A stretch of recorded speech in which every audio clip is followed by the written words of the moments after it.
Si jamais un jour je rencontre la moi du passé, je pense que j'aurai un tas de choses à lui dire. Mais s'il y a bien un conseil que j'aurais envie de lui donner en priorité, ce serait rate le maximum de choses possibles.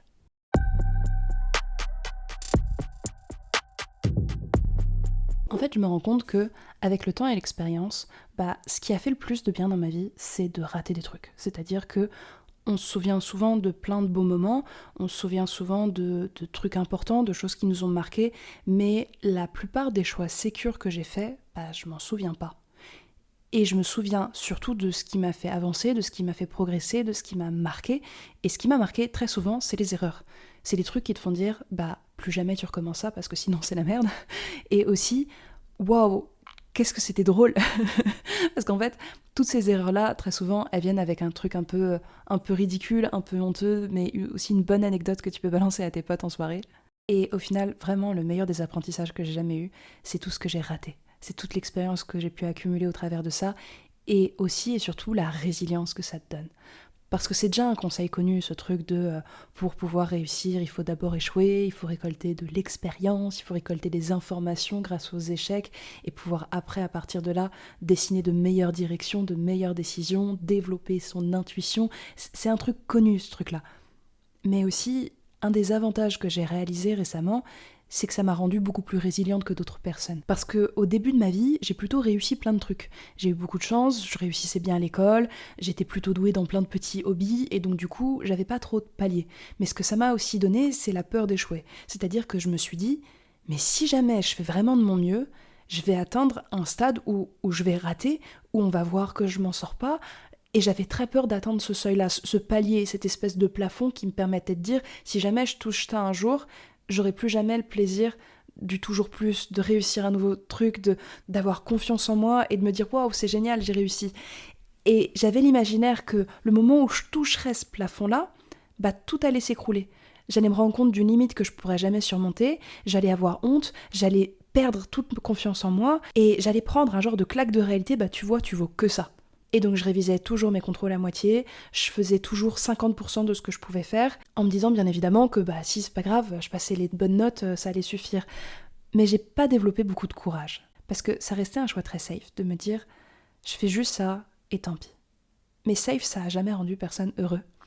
Et tous les choix safe que j'ai faits, comme je vous ai dit tout à l'heure, je m'en souviens pas. Et plus je faisais des choix safe comme ça, plus je perdais en compétences. Parce que à force de jamais me mettre en difficulté, c'était un petit peu comme, je sais pas moi, dans le sport, en musculation, si tu te mets jamais en difficulté, t'as jamais l'occasion de construire du muscle, t'as jamais l'occasion de créer ces espèces de micro-déchirures qui font que par-dessus, ton corps va bâtir de la masse. Et c'est un peu la même chose, quand vous vivez jamais vraiment de difficultés, vous avez jamais à explorer des solutions. Vous avez jamais à entraîner votre capacité à endurer, à tenir à travers ce qui est dur et à réussir quand même à passer de l'autre côté. Plus le temps est passé et plus, parfois un peu malgré moi, parfois par hasard, parfois parce qu'on m'y a encouragé ou poussé, je me suis mis à prendre des choix moins safe, à prendre des risques, à me dire vas-y, je lâche mes études, je fais autre chose à la place qui me plaît. Allez, j'ose dire telle chose à cette personne-là alors même que ça peut me faire passer pour une débile. Allez, je me mets à faire tel hobby alors que ça se trouve je vais être nulle dès le début et je vais jamais réussir à oser montrer ce que j'ai réussi à faire aux autres gens.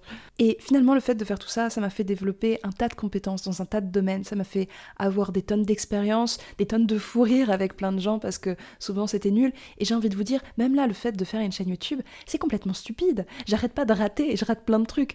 Je vous dis pas le temps que j'ai passé à essayer de trouver un cadrage potable parce que ce serait honteux de vous dire à quel point j'en ai chié. Et encore là, je me dis que c'est vraiment pas suffisant.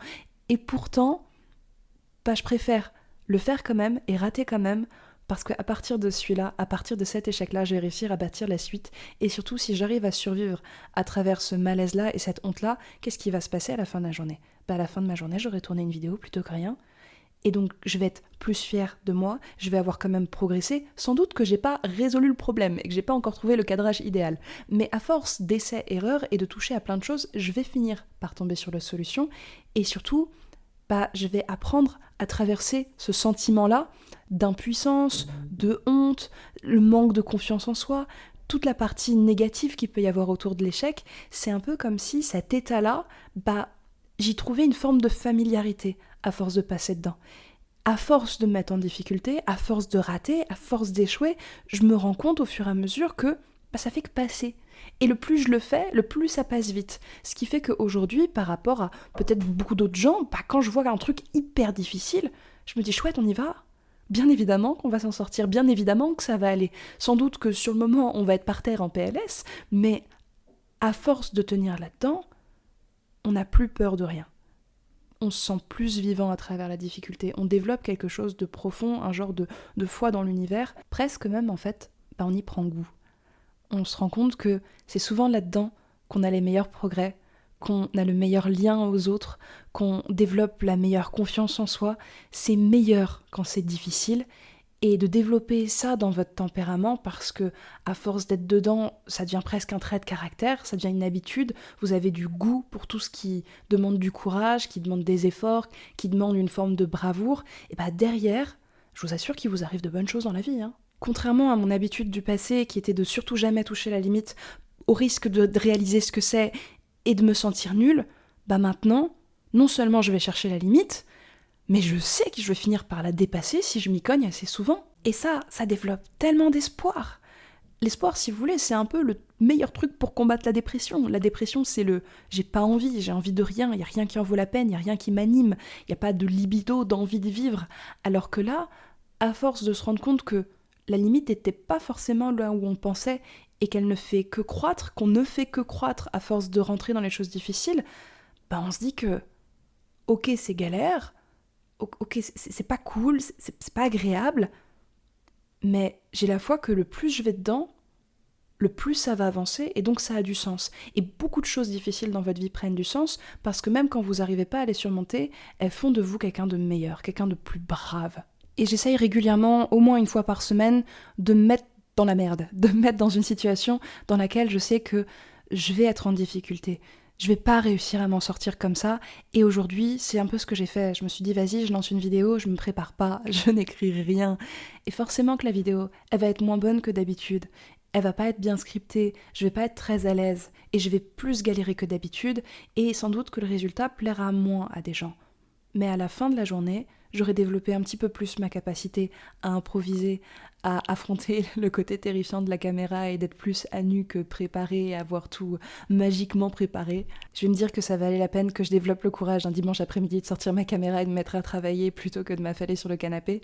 Et le plus souvent je fais ces choses-là, le plus souvent j'ai envie de les faire, et le plus je développe des compétences, un genre de bonne humeur profonde même quand c'est difficile. Il y a un autre truc que j'ai réalisé récemment, c'est que quand vous êtes confronté à un échec, souvent vous avez un choix qui se présente à vous. Vous avez une opportunité, soit de rester dans votre choix, de rester dans cette difficulté-là et de vous y cogner encore et encore dans l'espoir de pouvoir progresser et faire bouger la limite à laquelle vous êtes confronté, soit de bifurquer, de prendre les informations et de déplacer votre désir, votre choix, la direction que vous avez envie de prendre pour pouvoir au fur et à mesure avancer.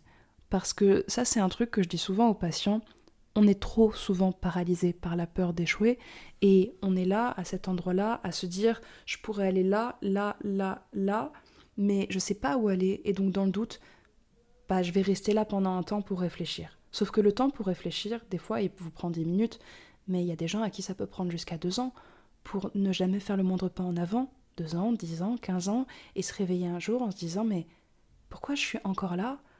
Et à chaque fois, je pensais que ça servait à rien de m'engager tant que j'avais pas fait le bon choix. Mais je vous assure qu'en 10 ans, vous avez l'occasion de tester toutes ces opportunités-là, et bien plus encore. Parce que quand vous atteignez une opportunité, vous pouvez, à partir de là, toucher la suivante, puis la suivante, puis la suivante. Et ça fait un genre de zigzag où vous vous baladez d'opportunité en opportunité, de difficulté en difficulté. Mais quand vous regardez en arrière ce parcours-là, vous avez rarement des regrets. Vous avez toujours quasiment des regrets, des moments où vous êtes resté immobile, des choses que vous n'avez pas dites, des choses que vous n'avez pas faites. Par contre, vous n'avez pas forcément de regrets de tout ce que vous avez essayé, mais raté, et que derrière vous avez continué à avancer. Le moment où l'échec devient problématique, c'est quand vous restez KO par terre. C'est le seul moment où c'est problématique en réalité, parce que n'importe quel choix peut être bon, même s'il commence de manière rock'n'roll, il y en a qui ont commencé de manière rock'n'roll, vous en faites pas, mais n'importe quel choix peut être bon si vous arrivez à en assumer les conséquences, à en tirer des bonnes conclusions. Un échec, ça s'assume, Et c'est vraiment une des premières denrées nécessaires pour réussir. Du coup, je vous invite à rater le plus de trucs possible, encore et encore et encore, à rater tout ce que vous pouvez, à démarrer tous les projets stupides que vous avez en tête.